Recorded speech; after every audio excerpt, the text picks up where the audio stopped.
Assalamu alaikum warahmatullahi wabarakatuh. Kam jirtu kabajamtoota fi jaalatamtoota hordoftoota Oro Construction in the Marketing nageenyi keessan badhaadha alaman isaan amni maatii waatiin isin nagaa nuti nagaa jirra alhamdulillah.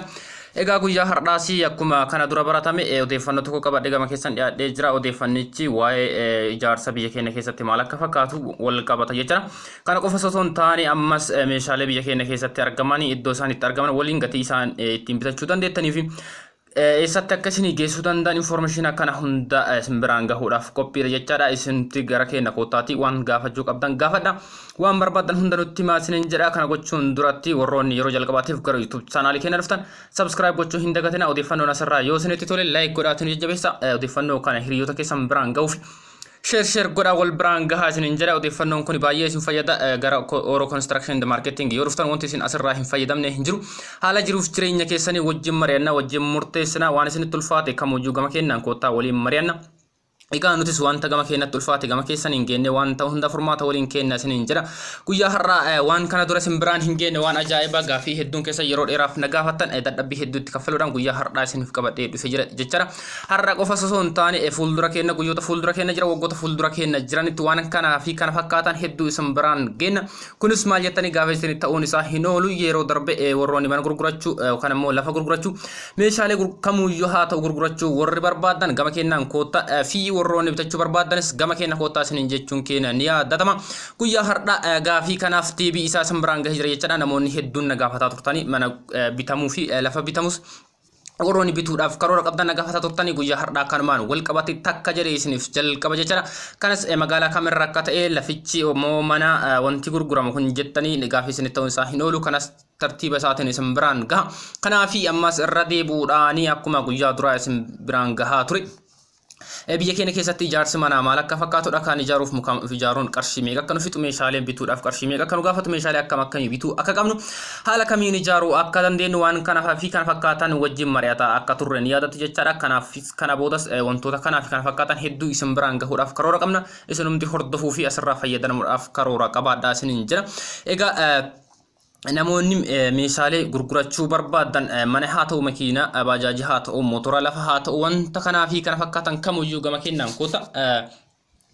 Akkasumas namoonni bitachuudhaaf abdii hawwii qaban hedduutu jira jechaadha. Irra caalatti namoonni bitachuudhaaf hawwii qaban hedduu waan jiraniif warroonni wantoota kanaa fi kana fakkaatan gurgurachuu barbaadan gama keenyaan koottaa beeksifadhaa. Gara koomentiittis nu barreessuu dandeettanii irra caalatti lakkoofsa bilbila keenya isiniif kenname kanaan bilbiltanii nu beeksisuu fi wantoota gurgurachuu barbaadan san nu biraan gahuu ni dandeettu isiniin jedha. Guyyaa har'aa akkuma isiniin jedhe mana jechaadha magaalaa godina Arsii Bahaa magaalaa Qarsaa irratti mana gurguraa tokkotu jira. Mana gurguraa kana warroonni mana bitachuudhaaf hawwii qabdan dhuftanii manicha kana laaltanii biyya keessa jiraattan miilaan dhaxxanii ilaalu. Yoo warroonni biyya keessa hin jirre akkuma gubbaa kanarratti isiniif kaa jechaadha. Akkuma argaa jirtan kana egaa viidichi kana fakkaata laftichi kana fakkaata mana ofirraa qaba. Manichi lafa kanarra jiru luukii 42 kan ijaarame jecha luukii 45 kan ijaarame jecha lafichi kaaree 350 ka ta'e magaalaa Qarsaa ganda duwwaa lamatti argachuu dandeettanii. Lakkoofsa bilbila isaaniis jira. Lakkoofsa bilbilaa kanaan bilbiltanii dhaxxanii bitachuu ni dandeettan jechaadha. Kanaaf wanta namatti tolu tokko egaa laficha kanarraa mana jiru kana diiddanii sirreessanii ijaaruu ni dandeettanii. Mana kana iddoo jiru kanatti haaromsitanii maintenance gootanii itti jiraachuu yookaan manichi guddaadha waan ta'eef jireenya manaatiif ni gaha. Luukii 45 jechuun jireenyaaf ni gaha jechaadha. Kanaaf manicha kana irraa diiddanii mana biraa diizaayina barbaadanii ijaaruudhaaf haalli isaas mijaadha. Diiguudhaaf wanta isin hin rakkifne gatii baay'ee tokko madaalawaa haadha. Haala yeroo kana magaalaa Qarsaa keessatti ittiin gurguramu irraa baay'ee tokko mijaawaa fi madaalawaa kan ta'e jechaadha. Egaa biyya keessaa nama qabaatan taanaan nama biyya keessa jiru iddoo sana geessitanii akka laalee isinii bitu taasisuu ni dandeettanii. Kanas ta'uu baannaan lakkoofsa bilbilaa isiniif kenna.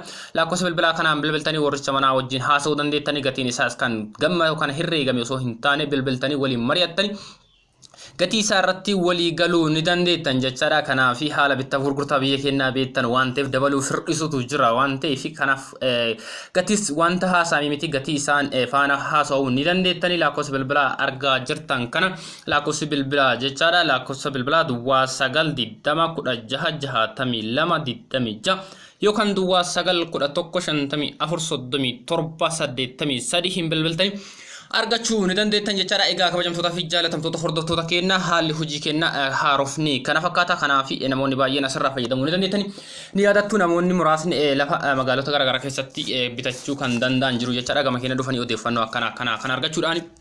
Egaa odeeffannoo kana isin biraan akka kanatti gama YouTube'aatiin isin biraan gahuu baannus namoota keessaan dhufanii nu gaafataniif kan nu mijaa'e kan odeeffannoo isaa argachuu dandeenye hedduu biraan geenne namoonni bitatanii fi namoonni manas bitatanii lafas bitatanii kan bitatanii irra ijaaratan ragaa hojii kennaa ta'uu ni danda'u jechaadha. Kanaaf isinis gama keenya yoo dhuftan waan tajaajila jiru keessanii murteessuu ni dandeettanii. Akkuma beekamu irra caalatti chaanaalli kun kan dhaabbateef warroota biyya ormaa keessatti ittanii dafqa keessan cobsitanii wanta walitti buufattan bu'aa walitti buufattan san biyya keessatti haala gaarii ta'een ofii keessanii akka dalagachuu dandeettaniif kan bu'uureffate jechaadha. Keessattuu ijoollee shamarraniitiif kan bu'uureffate.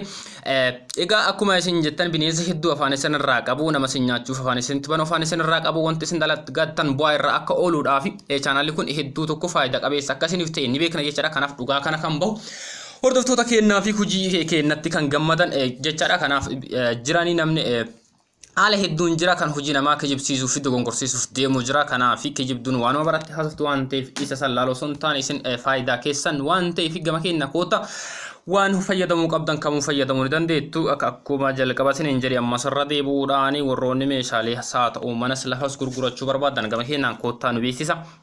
Egaa warroonni bitachuu barbaadanis gama keenya koottaa waliin mari'annaa magaalaa kam irratti barbaadan gama keenya koottaa meeshaa kamuu barbaadan gama keenya koottaa.